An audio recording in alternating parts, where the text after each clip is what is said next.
welcome back to our video series on Cubital Tunnel Syndrome. In this video, we're going to talk to you about how we diagnose it. Now, if you're new to our videos, I want you to understand that this is a chiropractic office, and the best way to get to accurate diagnosis is to get a history on our patients. So the first thing we want to know about is what our patients' activities are. We know Cubital Tunnel Syndrome happens to those who bend their elbow a lot, so we're looking to see if our patient has a job where they hold the phone, or if they do sports like racquetball or tennis.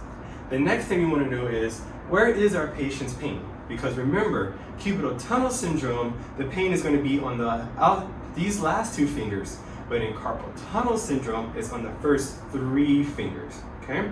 So we want to figure out those things first. We also want our patient's gender, so if we see that there's a male, most likely they do have Cubital Tunnel Syndrome. And of course, if our patient is overweight, they may also have this condition. After that, we want to do some orthopedic testing. So orthopedic testing is pretty simple. First thing we want to do is just take our patient's arm, and we just want to get to the cubital tunnel, and we're just going to put some palpation here and squeeze it. We're going to do additional compression here at this nerve. If the patient has their symptoms produced here in the last two digits, then we know they may have Cubital Tunnel Syndrome. Our next one is Tunnel's test, and we are simply going to just extend the patient's arm.